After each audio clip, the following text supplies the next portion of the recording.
Now let's examine the key concept. Remember that you can use data displays such as box plots to make informal comparative inferences about two populations. You can compare the shapes of the data displays or the measures of center and variability. In this example, dataset A and dataset B appear to have the same median at 5. If you notice in dataset A, 50% of those data values are between 4 and 7. That's where the box is. Okay? So the box represents 50% of those data values, which makes that interquartile range 7 take away 4, or 3. In dataset B, 50% of those data values, or the box here, lie between 4 and 9, which makes that interquartile range 5. So the box in dataset B is larger or greater, which also indicates that dataset B has a greater variability. In other words, there's more difference in that data for dataset B than there is for dataset A. Now let's look at the Do You Know How questions for 4 and 5. The box plots describe the heights of flowers selected randomly from 2 gardens. Use the box plots to answer questions 4 and 5. So you have garden Y and garden Z. In question 4, they ask us to find the median of each sample. In garden Y, the median, remember, is that middle line inside the box, which is at 6 inches. For garden C, that median line is at 4 inches. Number 5 says to make a comparative inferences about the flowers in the 2 gardens. So take a look at those 2 box plots. Can you determine which flowers generally grow larger?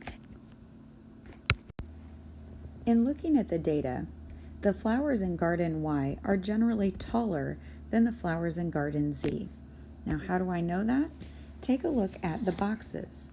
The box for garden Y is further to the right than the box for garden Z. So in general, 50% of that data are taller in garden Y than they are in garden Z. We also notice that the box for garden Z is a lot longer than the box for garden Y. So what that tells us is that there is greater variability in the heights of the flowers in garden Z than in garden Y. Now I'd like for you to try questions 7 and 8. Pause the video while you do that and come back and check your answer. Now let's take a look at question 7. You'll notice that the median of animal 2's data is greater than the median of animal 1's data. And we get that, remember, by looking at those median lines here in the middle of the box. And we notice that animal 2 is slightly to the right of animal 1.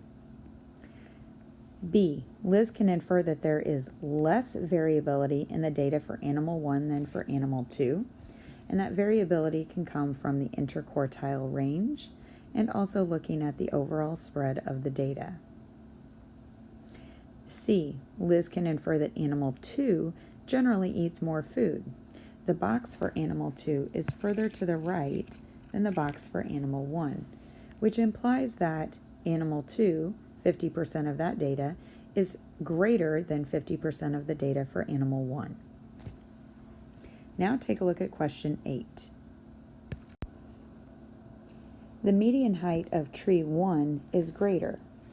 Look at where that median is compared to the median in tree 2.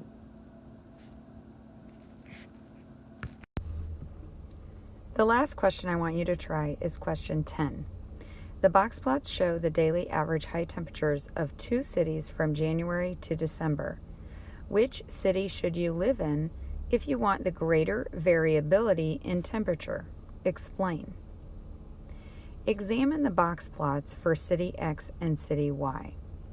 See if you can determine which city has greater variability in temperature.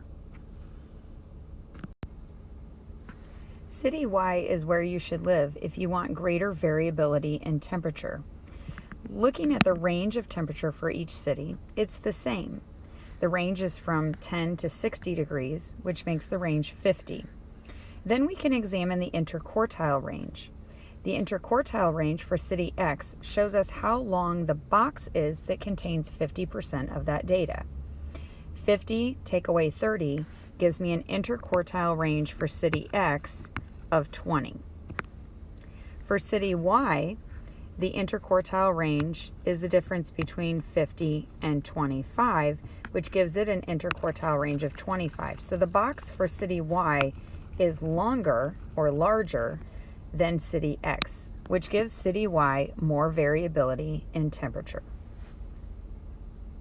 Now you're ready to try your Math Excel work.